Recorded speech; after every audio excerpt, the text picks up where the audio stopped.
Bonsoir à toutes et à tous, bienvenue au 20h sur Equinox Télévision. À la une de ce journal, en santé, un vaccin contre les diarrhées à rotavirus, bientôt disponible au Cameroun. Les enfants de bas âge pourront recevoir ce vaccin à compter du 28 du mois en cours. L'annonce a été faite ce jour à Yaoundé par le ministre camerounais en charge de la santé publique. Sécurité en Afrique, les soldats camerounais sont désormais mieux outillés en stratégie logistique et médicale lors des combats.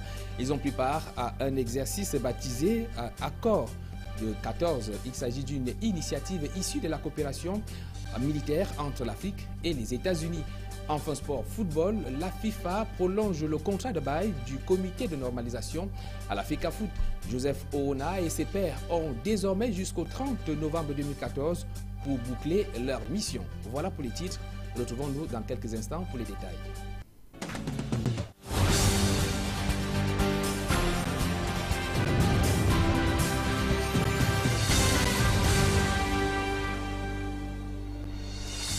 Une fois de plus, bonsoir. Nous parlons de santé en ouverture de cette édition d'information pour dire qu'il y a un nouveau vaccin contre les diarrhées à rotavirus. Eh bien, il sera effectif dès le 28 mars prochain. Et c'est une annonce faite ce jour à Yaoundé par le ministre de la Santé publique. André Mamafouda a d'ailleurs profité de cette occasion pour appeler les parents à saisir pour cette opportunité pour mettre leurs enfants à l'abri. Les précisions avec Emmanuel Diop et Marcelin Gansop. Chez les enfants de moins de 5 mois, les rotavirus constituent la première cause de diarrhée aiguë sévère. Il s'agit des diarrhées très contagieuses et mortelles. Malheureusement au Cameroun, seulement 18% des personnes en charge des enfants connaissent le rotavirus. C'est donc pour mettre un terme à ces ravages et sauvegarder la vie des enfants qu'un nouveau vaccin vient d'être introduit dans l'offre de vaccination habituelle. La cible visée concerne 813 917 enfants de 0 à 11 mois et va donc nécessiter pour cette année 1 687 500 doses de vaccins anti-rotavirus. Le coût global pour l'année 2014 est de 2 125 250 000 francs. Il ne s'agit donc pas d'un poisson d'avril. Dès le 28 mars prochain, les parents pourront faire vacciner leurs enfants âgés de 6 à 24 semaines contre le rotavirus et ainsi épargner leur progéniture d'un danger qui peut s'avérer mortel. En effet, les diarrhées dues au rotavirus sont très fréquentes chez les enfants de moins de 5 ans. Elles sont très contagieuses et sont la principale cause des diarrhées graves provoquant une déshydratation sévère. Dans les pays en développement, 3/4 d'enfants connaissent un premier épisode de diarrhée à rotavirus avant l'âge de 12 mois. Les gastro-entérites à rotavirus grave touchent essentiellement les enfants de 6 à 24 mois. Le vaccin contre les diarrhées à rotavirus est administré en 2 doses. La première à l'âge de 6 semaines et la deuxième à 10 semaines. Mais il est important de savoir que ce vaccin ne peut pas prévenir les diarrhées ou les vomissements provoqués par d'autres germes. Bon à savoir, les diarrhées à rotavirus se manifestent par une forte fièvre, des vomissements, une perte d'appétit et de poids, suivie d'amaigrissement, et puis une diarrhée chronique pouvant aller jusqu'à plus de 3 selles liquides par jour. En introduisant ce nouveau vaccin, le gouvernement entend réduire considérablement la morbidité et la mortalité infantile au Cameroun. À charge pour les parents dont on connaît la négligence de mettre leurs enfants à l'abri de la menace.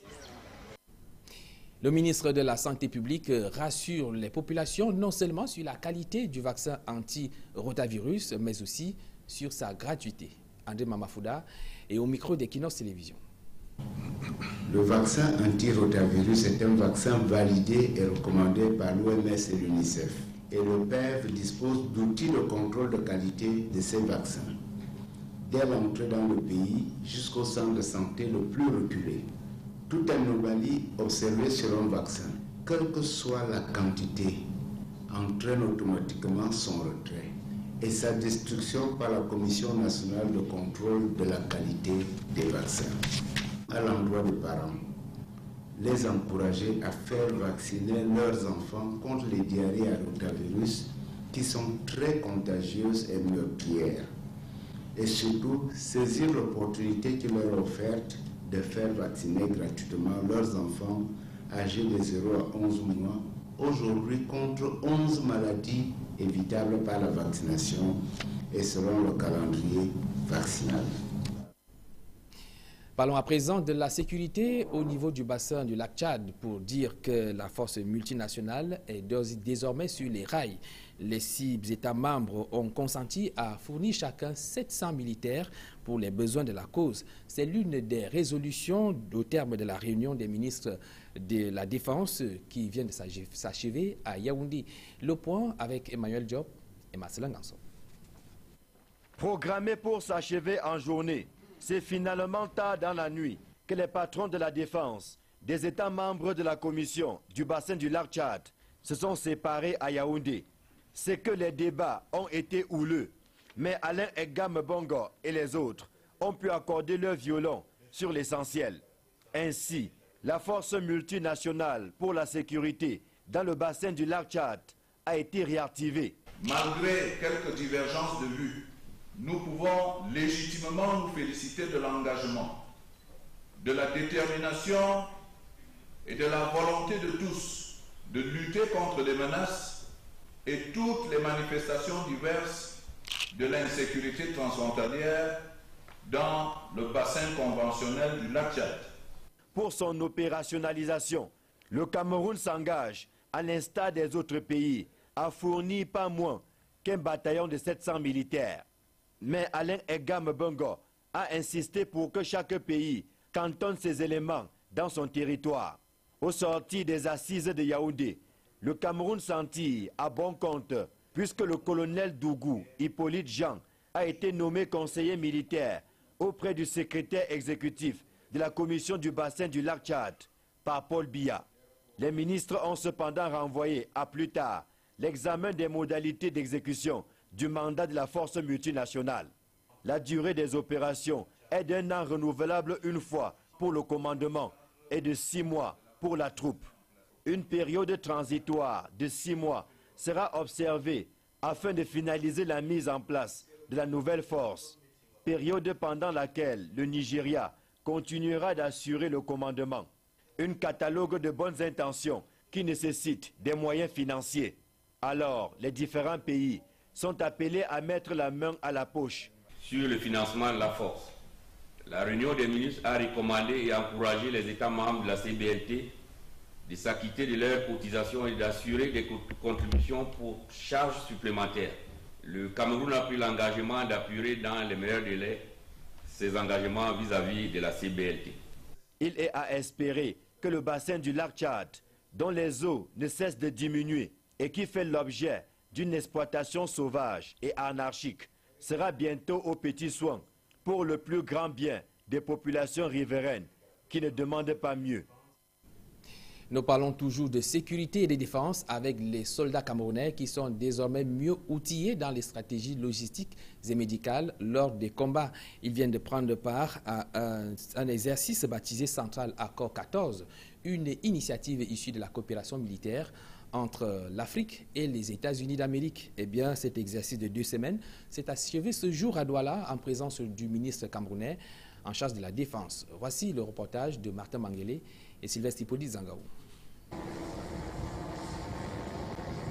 Le MI-17, avec à son bord des militaires camerounais, largue des colis pour les troupes au sol.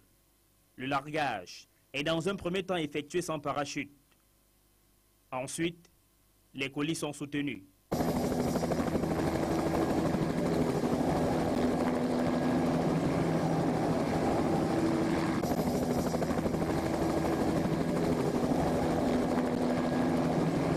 Il s'agit en fait de la phase de restitution des différents ateliers de formation de l'exercice central Accord 14. Durant 2 semaines, les soldats camerounais, ainsi que ceux des armées de quelques pays africains, se sont abreuvés à l'école américaine. À n'en point douter, les savoir-faire acquis pendant ces 2 semaines vous confèrent une plus-value inestimable lors du déploiement des forces de la brigade en attente de la CERC pour des missions humanitaires de maintien et de soutien à la paix, suite aux crises multiples et multiformes qui agitent notre continent et plus particulièrement notre sous-région Afrique centrale. Les compétences des soldats camerounais qui y ont pris part sont ainsi renforcées dans les domaines logistiques et médicaux. Central Accord 14 est un exercice majeur qui cristallise les efforts déployés par le commandement militaire des États-Unis pour l'Afrique à travers l'US Africom. Il est centré sur les capacités de soutien avec une mise en œuvre de la 3e dimension de combat dans le but de soutenir la montée en puissance de la force africaine en attente. Infrastructure routière à Douala, Mabanda, c'est un quartier de l'arrondissement de Douala 4e, recevra bientôt sa couche de bitume. C'est ce qui ressort de la descente effectuée ce jour par le délégué du gouvernement auprès de la communauté urbaine de Douala dans certains chantiers de la capitale économique. Étaient dans cette délégation Serge Alaoutou et Dalash Tchana. C'est très décontracté que le délégué du gouvernement auprès de la communauté urbaine de Douala procède à la visite des chantiers et de la sensibilisation des populations concernées par la réhabilitation de certaines voiries. Ici à Mabanda, dans l'arrondissement de Douala 4e, le projet de bitumage de l'axe cimetière Apicam suscite de l'enthousiasme auprès des riverains. En compagnie des autorités administratives locales, la nouvelle fait oublier les calvaires inhérents aux saisons. Nous sommes fiers et très joyeux que le goudron vienne à Mamanda. Parce que ce village en a marre, trop de poussière. Nous avons trop subi, maintenant trop de boue. Un autre chantier qui a reçu la visite du premier magistrat de la ville de Douala, c'est l'axe Aquanor. Visite guidée dans ce chantier qui, à long terme, va contribuer au désenclavement des cités nord de la ville. Le tour s'achève par cette concertation à Bonabassem, où le 21e régiment du génie militaire a installé ses quartiers pour cause de construction du prolongement nord du boulevard de la République. Dans cette salle, les membres du comité de suivi de la commission mixte communauté urbaine de Douala, ministère de la Défense, se retrouvent une fois de plus. Loin des micros et caméras, le délégué du gouvernement, le Dr Frinson Antonin, et le directeur du génie militaire, le colonel Jackson Kamgren, parle du chantier appelé à être livré avant décembre 2014. Eh bien, demain, 22 mars 2014, le Cameroun va se joindre au reste de la communauté internationale pour célébrer la journée mondiale de l'eau. L'eau, ce précieux liquide qui ne coule pas toujours des robinets dans la plupart des quartiers de Yaoundé, la capitale politique du Cameroun, et ce, malgré la mise en eau de la station de la Mefou. C'est le constat fait dans ce reportage de Yannick Mazoua. Malgré la mise en eau de la station de la Mefou, laquelle semble inexistante aujourd'hui, les populations de la cité capitale font toujours face aux problèmes d'eau. Au quartier Ngousso, par exemple, l'accès à l'eau potable est une véritable chimère. Il y a trop de problèmes d'eau ici là, à Ngousso. Depuis une semaine aujourd'hui, on puise l'eau, on n'a même pas d'eau. Moi j'ai un bébé, je souffre, je marche dans tout le quartier pour chercher l'eau. Donc je ne sais vraiment pas ce que le gouvernement peut nous faire. On souffre franchement, on souffre ici à Ngousso. Surtout Ngousso, on souffre. Même calvaire que connaissent les habitants du quartier Itoudi. Il n'y a pas l'eau, depuis même un an. Ça fait pratiquement 3 ans, par exemple, chez moi. L'eau n'arrive pas et on ne sait pas ce qui se passe. Ça fait déjà pratiquement 6 mois qu'on n'a même pas une goutte ici. Tout est sec, comme vous le voyez, comme le rocher de la savane. La situation n'est pas différente à la gendarmerie nationale au quartier Ngwaekele. Depuis, on n'a pas d'eau. Donc, on souffre. Les robinets ont déjà fait une semaine, même pas une goutte. Le jour que ça coule, les affaires se réveillent à 1, 2 heures, 3 heures, 4 heures, c'est fini. Les conséquences négatives de ces pénuries d'eau sont nombreuses. On se retrouve à acheter des sachets d'eau en route et c'est beaucoup de dépenses. Il y a des risques de maladies parce que là, il y a une dame qui est venue la puiser pour aller boire.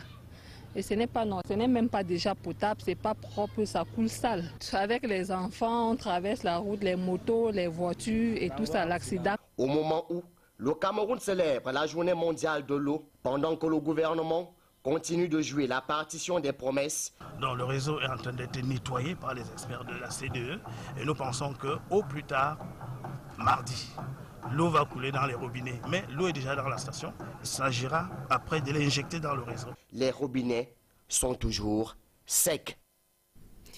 Restons à Yaoundé où les habitants connaissent de réels problèmes de transport depuis que les employés de la société Le Bus sont rentrés en grève en début de cette semaine. Une situation qui a donné le vent en poupe au transport clandestin. Yannick Mbazoa, une fois de plus.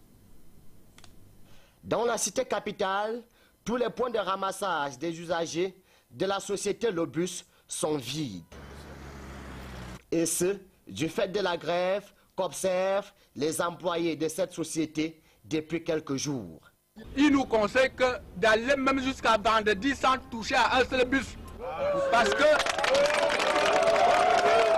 Les usagers, par contre, payent le prix fort de cette grève. Oui, ça me gêne. Bon, vous savez que Yaoundé, c'est une capitale et c'est déjà une ville cosmopolite. Et il y a une forte densité de population. Et il y a aussi les fonctionnaires qui empruntent de bus. Le fait que le bus ne marche pas traîne aussi les fonctionnaires qui doivent aussi aller au niveau de leur service. Ça gêne puisque c'est un moyen de transport urbain et c'est pour les gagnes petits. Donc vous comprenez donc que toutes ces personnes qui sont privées de leurs moyens de transport souffrent. Mais ça se dérange parce que maintenant là je sors jusqu'à Mendon. Je ne sais pas pourquoi, qu'est-ce qui se passe. Parce que ça fait me souffrir. Tu vois comment là, j'ai même acheté un gâteau. Je mange souvent. Il faut le bus mange. Mais il y a quoi? Il faut arranger ça. Le malheur des uns faisant le bonheur des autres, taximens et transporteurs clandestins profitent de l'occasion pour s'en mettre plein les poches. Un peu de clients, hein? Ça vous plaît? Bien sûr, puisque je rentre avec un petit quelque chose. Depuis le début de la grève, des employés de la société Le Bus se déplacer d'une périphérie à l'autre ou vers le centre-ville de Yaoundé est un véritable calvaire. Télévision numérique, l'événement c'est pour bientôt au Cameroun, mais il faut noter que les télévisions camerounaises opérant avec une licence ou sous le régime de la tolérance seront prioritaires au niveau de l'accès au multiplex pendant certains temps. C'est ce qui ressort des échanges au deuxième jour des travaux d'explication de la migration technologique de la télévision de l'analogie au numérique. Les précisions avec Emos Fongo et Serge Alortou. Face aux éditeurs, les experts venus expliquer le processus de migration de l'analogie au numérique se veulent un peu plus clairs. Pour les chaînes opérant avec une licence ou celles émettant sous le régime de la tolérance administrative, des mesures transitoires sont prévues pour un passage sans douleur dans le numérique. Ces chaînes seront sous un régime spécial et seront prioritaires au niveau de l'accès au multiplex pendant une période de 12 mois, gratuitement. Il y aura des accords entre le multiplexeur et ces chaînes par rapport aux équipements de diffusion qu'ils sont en train d'utiliser aujourd'hui. Toutes les chaînes camerounaises, 20 à 30, seront logées dans un multiplexeur basé dans les locaux de la télévision nationale, appelé à se scinder en deux structures, une de production et l'autre de diffusion. Avec le démarrage de la TNT, il y aura d'abord un multiplexeur public qui sera chargé de recueillir les signaux et de diffuser les signaux de tous les éditeurs pour le moment. Et après, on verra comment mettre en place un multiplexeur privé. Il y aura un appel à concurrence qui sera lancé pour voir qui va mettre en place le multiplexeur privé. Jusqu'à présent, les éditeurs, avec ou sans licence d'exploitation, mettaient en place leur structure et produisaient leurs programmes.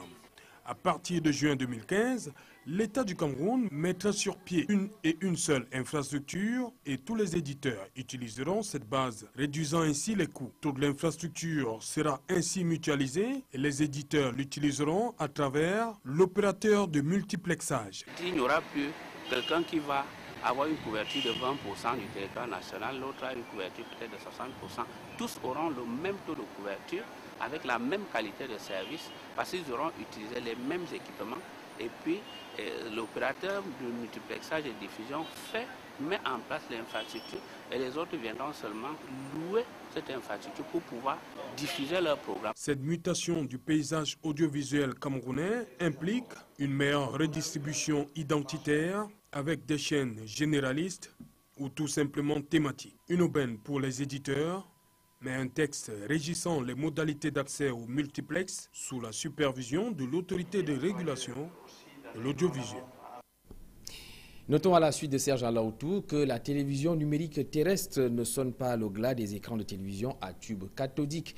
Les responsables, les détenteurs de ce type d'appareil devraient tout simplement acquérir un décodeur compatible, ce jusqu'au 17 juin 2005, tout comme les personnes en possession de certains téléviseurs à écran plasma ou LCD. Voici à présent les explications de François Wakata. Il est le coordonnateur de l'unité technique opérationnelle CAM DTV. Il est au micro de Serge Alaoutou. Qui, au Cameroun aujourd'hui, possèdent des téléviseurs à tube cathodique peuvent tout à fait les conserver. Il suffira simplement qu'ils achètent un décodeur qui sera compatible avec leur téléviseur. Il n'y a pas de problème. Je crois qu'il faut également préciser que tous les téléviseurs à écran plasma ou LCD ne sont pas forcément compatibles à la télévision numérique. C'est donc un débat qui n'a pas lieu d'être. Le moment venu, le CAM DTV donnera les spécifications des décodeurs à acquérir. À partir de là, tube cathodique ou pas, il suffira simplement de l'adjoindre à son téléviseur, ce décodeur-là, et nous pourrons recevoir les images sans problème. Cette information à l'éducation avant la page étrangère, le CETI bilingue Ngenga de Bonabéry expose son savoir-faire. C'était à l'occasion des journées portes ouvertes des enseignements secondaires organisés sur l'ensemble du territoire. Au CETI bilingue Ngenga de Bonabéry, où ont convergé les établissements scolaires techniques de Douala 4e, les responsables en ont profité pour présenter leur offre en formation à Exilin. La cour du CETI bilingue Ngega de Bonabéry grouille de monde. À l'occasion des journées portes ouvertes 2014, les élèves des différents établissements scolaires techniques de l'arrondissement de Douala 4e exposent leur savoir-faire. Au terme des explications, la qualité du travail présenté par les élèves ne laisse pas indifférents les autorités. Nous avons constaté que les élèves qui sont de l'enseignement technique ne peuvent pas seulement chercher le travail soit dans le public ou le privé, mais ils peuvent être, n'est-ce pas, créer les emplois. Quand je me retrouve dans un environnement où les jeunes sont en train d'acquérir une formation de base qui leur permet d'être opérationnels demain, je me dis ça c'est le développement du Cameroun qui est assuré. Les journées portes ouvertes ont été instaurées par le ministère des enseignements secondaires. À Douala 4e, c'est le CETI Ngega qui abrite la manifestation. Occasion pour l'unique établissement scolaire d'enseignement technique bilingue de présenter son offre en formation. Le CETI bilingue Ngega offre des formations en mécanique automatique, en électricité, en chaudronnerie MF. Et nous avions eu également un volet pour fouet climatisation et fabrication mécanique. Dans les deux langues, c'est-à-dire les enfants d'expression française et d'expression anglaise. Ce qui manque beaucoup. Vous pouvez parcourir les régions du Cameroun. Si vous voulez former votre enfant dans la langue anglaise, dans la technique industrielle, vous ne pouvez aller qu'au nord-ouest et au sud-ouest. Et c'est très mauvais. Donc ça veut dire que le CETI Ngega est encore l'un des premiers établissements à former les enfants dans les deux langues. Par 7 ans, où le chômage fait rage au Cameroun, le CETI bilingue Ngega forme des jeunes en mesure de se prendre en charge. Voici par exemple des explications qui pourraient inspirer des conducteurs et des responsables d'auto-école. Ici, on a ce qu'on appelle notre barrière s'ouvre, parce qu'on va jusqu'à ce que notre plein de course qui est là, permettre à la porte au portail de s'ouvrir. Ici, c'est le plein phare. Et pour voir à 100 mètres. La montagne des escaliers va attirer ici. Il ne peut pas éblouir les autres. Il remet maintenant ici là, le feu de croisière. Pour faire rôter le portail. Et c'est ce qu'on voit à 50 mètres. Le portail va rôter avec lui. Ça, ce sont les clignotants. Ça permet que le conducteur communique qui part à gauche. Quand il veut aller à gauche, il actionne ici. S'il veut aller à droite, il actionne maintenant de ce côté. Mécanique auto, électricité, chaudonnerie sont les principaux champs d'action du CETI bilingue Gueugard de Bonabéry. Un établissement qui ne manque pas d'inculquer des valeurs patriotiques à ses élèves. Son rôle principal, c'est les couleurs du pays. Nous avons décidé de mener cette étude pour, premièrement, de montrer le talent des jeunes Camerounais par rapport au thème. Et deuxièmement, pour défendre les couleurs de notre pays et pour montrer également aux maires et aux chefs armés qu'on peut se procurer d'un mât mobile. Par exemple, pour se déplacer dans les endroits où nous n'avons pas de mât fixe. Savoir-faire et faire savoir, c'est l'engagement pris par le CETI bilingue de Bonabéry aux côtés de nombreux autres établissements techniques de l'arrondissement de Douala 4e à l'occasion des Journées Portes Ouvertes 2014. L'objectif étant de faire des talents au service de la professionnalisation des enseignements pour une république exemplaire. À l'étranger, les recherches ont repris dans l'océan Indien pour tenter de retrouver les objets à la dérive, peut-être appartenant au Boeing MH370 de la Malaysian Airlines, qui se serait peut-être clashé en mer il y a 2 semaines, mais jusqu'à présent, aucune confirmation n'a été faite. Mais notons que la Chine a décidé d'envoyer au moins 7 navires. Les précisions avec les confrères de France 24. À la recherche du Boeing de la Malaysia Airlines, 4 avions militaires australiens, néo-zélandais et américains passent au peigne fin 23 000 km². Une zone isolée à 2200 km au sud-ouest de la ville australienne de Perth. Car jeudi, Canberra a fait part d'une nouvelle piste, 2 objets flottants repérés par satellite au sud de l'océan Indien. Nous faisons tout ce qui est en notre pouvoir pour essayer d'en savoir davantage sur ces débris. Il pourrait simplement s'agir d'un container tombé d'un navire. On n'en sait rien. La Malaisie partage cette prudence. Critiquée pour sa gestion de la crise et ses informations contradictoires, elle insiste sur la nécessité de vérifier la nature des objets repérés. Tous les efforts sont faits pour localiser les objets détectés par image satellite. Nous devons le redire, ces observations, même si elles sont crédibles, doivent encore être confirmées.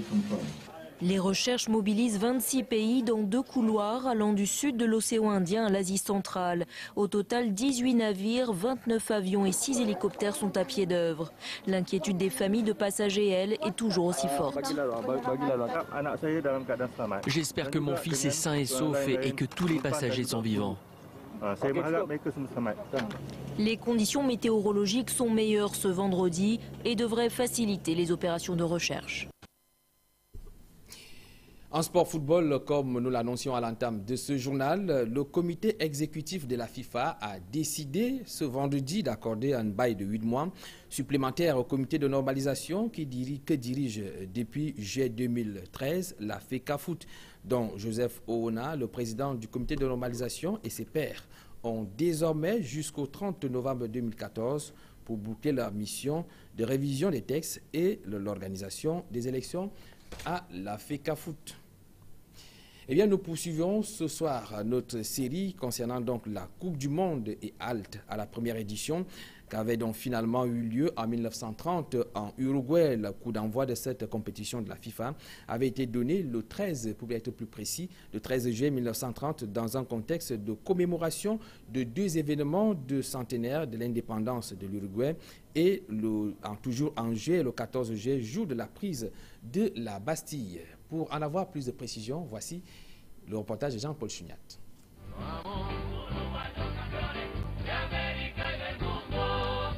En ce mois de juillet 1930, une fièvre s'empare de l'Uruguay. Le pays tout entier vibre au rythme de la première Coupe du Monde et des commémorations. Le 11 juillet, centenaire de l'indépendance de l'Uruguay, et le 14, la prise de la Bastille en France, considérée dans ce pays démocratique comme un symbole de l'avènement de la liberté. Entre 2 dates, se joue le match d'ouverture France-Mexique sous le sifflet de l'Uruguayen Domingo Lombardi. Les 4444 spectateurs de l'Estadio Pocitos de Montevideo explosent au tout premier but français signé Lucien Laurent à la 19e minute. Marcel Langier double la mise à la 40e. André Machino sale l'addition à la 43e et 83e minute. Le Mexicain Juan Carreño a réduit le score à la 70e minute. 4 buts à 1, la France remporte sa première victoire en Coupe du Monde, pourtant réduit à 10. Dans ce groupe 1, le seul à 4 équipes, la France perd face à l'Argentine et le Chili sur le même score, 1 but à 0. L'Argentine fait un sans faute, arrachant à 6 points son ticket de demi-finale. Dans le groupe 2, la Yougoslavie arrache son ticket de demi-finale, battant 2 buts à 1 le Brésil et atomisant 4 buts à 0 la Bolivie. Dans le groupe 3, l'Uruguay, pays hôte, entre en jeu le 18 juillet 1930, jour d'inauguration de l'Estadio Centenario, en présence du chef de l'État Campistegui. Une courte victoire 1 à 0, but d'Hector Castro face au Pérou. La Roumanie subit les foudres de la Céleste 4 buts à 0. Dans le groupe 4, les États-Unis gagnent haut la main, 3-0 sur la Belgique, même score sur le Paraguay, et se qualifient pour les demi-finales. Dans la première demi-finale de ce 26 juillet, l'Argentine étrille les États-Unis 6 buts à 1. Sur le même score, l'Uruguay écrase la Yougoslavie. L'affiche de la finale Uruguay-Argentine provoque la folie dans Buenos Aires, de l'autre côté du Rio de la Plata, fleuve séparant les deux pays. Le 30 juillet 1930, les portes de l'Estadio Centenario s'ouvrent, pleines à craquer sous le poids de plus de 70 000 spectateurs. 400 journalistes présents. Sous le sifflet de l'arbitre belge John Langenus, l'Uruguay ouvre le score à la 12e minute. Pessel égalise pour l'Argentine à la 20e minute. Guillermo Stabile signe le deuxième but argentin. Mené à la pause, les supporters uruguayens redoutent une revanche des Argentins qui n'ont pas oublié la défaite des Jeux Olympiques de 1928 à Amsterdam. La pause paraît interminable pour les Uruguayens. L'ombre de la défaite plane. Coup de tonnerre dans le ciel du Centenario, Pedro Sea égalise à la 57e minute. Santos Iriarte redonne confiance à la 68e minute au poulain du coach Alberto Supici. Hector Castro délivre le Centenario à la 90e minute. Jules Rimet remet le trophée de la victoire ailée au capitaine José Messassi. Le 31 juillet est proclamé fête nationale de l'Uruguay. Eh bien, la suite de cette série, c'est demain au cours de l'édition bilingue d'information du 20h. Mesdames, Messieurs, c'est ici que nous mettons un terme à ce journal. Merci d'avoir été en notre compagnie. Toute l'équipe de production se joint à moi pour vous souhaiter un bon début de week-end à toutes et à tous.